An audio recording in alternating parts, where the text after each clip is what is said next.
ओम शांति। आज का अनुभव हम सुनेंगे BK अजय परते भाई का, जो 21 वर्षों से ब्रह्मा कुमारी संस्था से जुड़े हुए हैं और नियमित रूप से ईश्वरी ज्ञान और राजयोग का अभ्यास करते हैं। आपने अपने जीवन में बहुत गहरे अनुभव किए हैं, ईश्वरी मदद की अनुभूति की है। आइए हम सुनते हैं उनका अनुभव, उनकी ही जुबानी।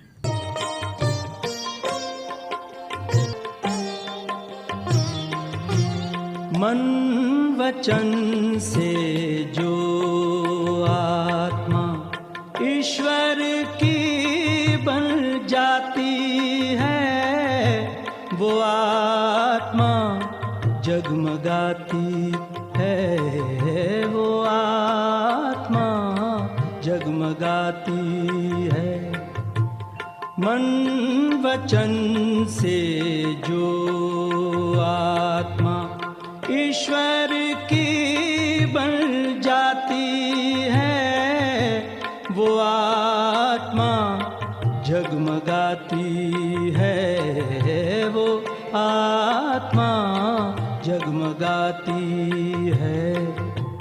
मन वचन से जो आत्मा।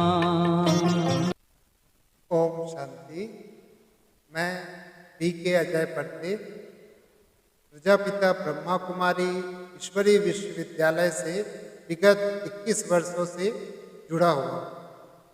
मैं राजयोग का नियमित अभ्यास करता हूँ और इस पखांजूर क्षेत्र के गीता पाठशाला में बाबा ने मुझे नियमित सेवा के लिए रखा है और साथ साथ मैं सिविल अस्पताल पखांजूर में एक्सरे टेक्नीशियन के पद पर पदस्थ हूँ।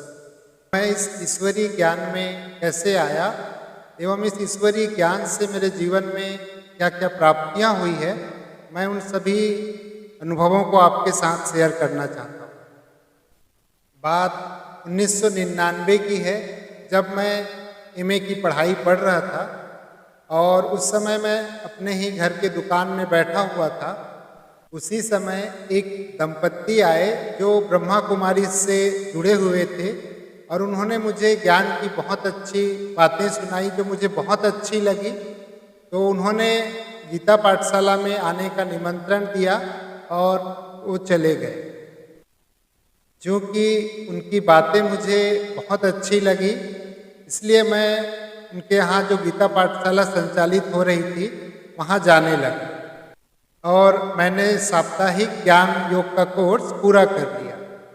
साप्ताहिक ज्ञान योग का कोर्स पूरा करने के पश्चात मैं ज्ञान मुरली रोज सुनने के लिए जाने लगा। साथ में मैं राजयोग का अभ्यास भी करने लगा और उससे मुझे ज्ञान मुरली स्पष्ट रूप से समझ में आने लगी और मुझे ईश्वरी अनुभूति भी होने लगी। मेरा लौकिक परिवार भी पूरा धार्मिक ही था और मुझे बचपन से ही ऐसे लगता था कि अगर भगवान कहीं मुझे मिल जाए तो मैं सब कुछ छोड़कर उसके पास चला जाऊं। मैं बहुत छोटा उम्र में ही था, उस समय से मेरे दिमाग में वैराग्य की भावना बहुत आती थी।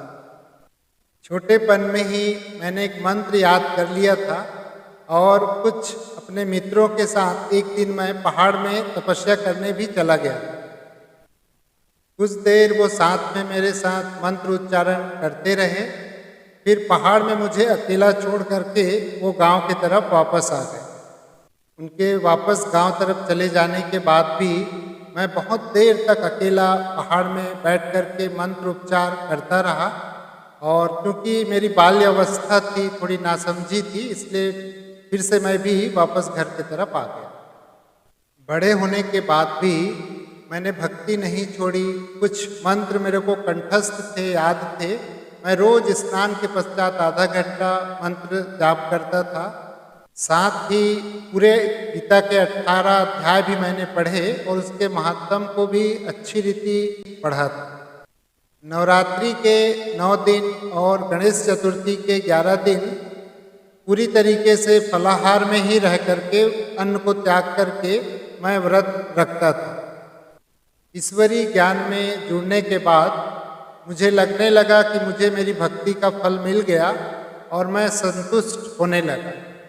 प्रतिदिन ज्ञान योग का क्लास करते हुए मैं अनुभूतियों की गहराइयों में जाने लगा। ईश्वरीय प्यार का, सुख का अनुभव मुझे होने लगा। ईश्वर को मुझको अपना बच्चा बनाना था और उनकी नज़र पहले से ही मुझ पर थी। इसी क्रम में मुझे एक घटना याद आती है। जब मैं 6-7 वर्ष का था और खेल खेल में ही कुएं से पानी निकालने का, जो गांव में बांस और लकड़ी के सहारे में होती है, तो मैं बांस को पकड़ करके ही उस गहरे कुएं में नीचे गिर गया। उस समय घर में कोई बड़े नहीं थे, सब खेत गए हुए थे और मेरे से भी छोटा एक और भाई था जो मेरे को गिरा हुआ देख करके वो कुएं में झांकने लगा और मैं बांस के सहारे ऊपर आ गया। उस दरमियान ना तो बांस टूटी और ना ही बांस से मेरा हाथ छूटा। यह ईश्वरीय वरदान ही था जो मैं सकुशल ऊपर आ गया, वरना एक बहुत बड़ा हादसा हो जाता। आज भी मुझे बहुत आश्चर्य लगता है जब मैं उस घटना को याद करता कि मैं कैसे बच गया। अंदर से आवाज़ आती है कि उस समय भी वो मेरे साथ था और आगे उस ईश्वरीय कार्यों में मुझे मददगार बनना था। ईश्वरीय ज्ञान मिलने के 2 वर्ष के बाद मेरी एमए की पढ़ाई पूरी हो गई और मैं जॉब ढूंढ रहा था। ईश्वरीय ज्ञान में जुड़ने के पहले मैंने जितनी भी परीक्षाएं दी थी उसमें उतने अच्छे नंबर नहीं आते थे और जब से मैंने राजयोग का अभ्यास करना शुरू किया और उस दरमियान मैंने 2 कंपटीशन एग्ज़ाम भी दिलाए जिसमें मेरे टॉप नंबर आए और मेरी जॉब लग गई। मेरे ईश्वरीय जीवन के 21 वर्ष पूरे हो चुके हैं और इस 21 वर्षों में मैं कभी भी बीमार नहीं पड़ा हूँ, लेकिन इसके पूर्व मैं हर वर्ष एक बार बीमार पड़ता था। मैं बैचलर हूँ और मैंने अपना जीवन साथी भगवान को चुन लिया है। मेरा सदा ये प्रयास रहता है कि मैं अपने लौकिक एवं अलौकिक परिवार को सदा खुश रख सकूं। इस राजयोग की शिक्षा ने मुझे लौकिक और अलौकिक जीवन में बैलेंस से जीना सिखा दिया है। मेरे घर के सभी लोग मेरे मददगार हैं। मैं सदैव खुश रहता हूँ और अपने कार्य क्षेत्र में भी सभी को खुश रखने की प्रयत्न करता हूँ। इस राजयोग से मेरा पूरा जीवन शुद्ध, सात्विक और खुशनुमा हो गया है। मेरा परम सौभाग्य है कि राजयोगिनी समर्पित दीदियों का मुझे स्नेह, पालना और सहयोग मिलते रहता है। अब तक मैं 18 बार प्रभु मिलन करके आबू तीरथ मधुबन से आ गया हूँ एवं वहाँ भी मुझे सेवा का और वरिष्ठ जनों का सानिध्य का सुअवसर प्राप्त हुआ है। इसके लिए मैं परमपिता परमात्मा शिव बाबा का तहे दिल से शुक्रिया अदा करता हूँ। वर्तमान समय में परमपिता शिव बाबा और निमित्त दीदियों ने मुझे पखांजूर क्षेत्र के ईश्वरीय सेवाओं के लिए निमित्त बनाया है और आदरणीय दीदियों के निर्देशानुसार मैं यहाँ का कुशल संचालन कर रहा हूँ। शिव बाबा की और बड़ों की दुआओं से यहाँ की सेवाएं दिन प्रतिदिन आगे जा रही हैं। अंत में मैं अपने परमपिता शिव बाबा के लिए 2 शब्द कहना चाहता हूँ। तुम्हें पाके हमने जहाँ पा लिया है, जमी तो जमी, आसमां भी पा लिया है। ओम शांति।